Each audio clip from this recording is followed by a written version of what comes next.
আপনি কি জানেন রাসূল সাল্লাল্লাহু আলাইহি ওয়াসাল্লামের সামরিক নীতি কি ছিল? বর্তমানে পৃথিবীর বিভিন্ন দেশে সামরিক ও বেসামরিক দুইটা ভাগ থাকে। সেনাবাহিনীকে বলা হয় সামরিক ভাগ আর সাধারণ জনগণকে বলা হয় বেসামরিক ভাগ। এই সিস্টেমে জনগণ সরকারকে ট্যাক্স দেয় আর সেই ট্যাক্সের টাকায় সরকার সেনাবাহিনী চালায়। সেই সেনাবাহিনী রাষ্ট্রকে নিরাপত্তা দেয়। কি সুন্দর সিস্টেম, তাই না? কিন্তু সমস্যা হলো বাস্তবে দেখা যায় জনগণের টাকায় পালিত সেনাবাহিনী দিয়ে দেশ রক্ষা করা কখনোই সম্ভব হয় না। আপনি ইরাক, সিরিয়া, লিবিয়া, ইয়েমেনের দিকে তাকিয়ে দেখেন, দেশগুলো ধ্বংস হয়ে গেছে, সরকারি বেতনভুক্ত আর্মিরা কিচ্ছু করতে পারেনি।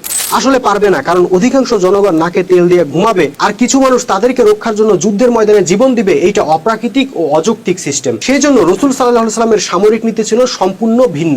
তিনি যে রাষ্ট্র গড়ে তুলছিলেন সেখানে কোনো সামরিক আর বেসামরিক ভাগাভাগির অপশনই ছিল না। সেখানে সবাই ছিল সামরিক, সবাই বিভিন্ন পেশায় উপার্জন করতো, আবার রাষ্ট্রের প্রয়োজনে সবাই যুদ্ধের ময়দানে ঝাঁপায়া পড়তো। এমনকি নারী ও শিশুরা পর্যন্ত যুদ্ধের কাজে অংশ নিত। আসলে পুরো জাতিটাই ছিল একটা সামরিক বাহিনী।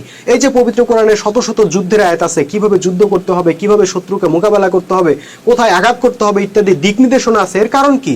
কারণ কোরআনটা কোনো সাধারণ জনগোষ্ঠীর জন্য নাযিল হয়নি। কোরআন নাযিল হয়েছে একটা সামরিক জাতির জন্য, যাদের প্রত্যেকে দেশ রক্ষার জন্য, ঈমান রক্ষার জন্য যুদ্ধ করতে দায়বদ্ধ ছিল। এবার আপনি বলেন, একটা জাতির নারী, শিশু, যুবক, বৃদ্ধ নির্বিশেষে প্রত্যেকটা মানুষ যদি যোদ্ধা হয় এবং যুদ্ধের জন্য অল টাইম প্রস্তুত থাকে, তাহলে সেই জাতিকে কেউ কোনোদিন পরাজিত করতে পারে? ভাই, আজকের যুগেও যদি কোনো দেশ ইসলামের এই সমরনীতি অনুসরণ করতে পারে, তাহলে বিশ্বের বুকে সেই জাতিকে পরাজিত করা অসম্ভব হয়ে পড়বে।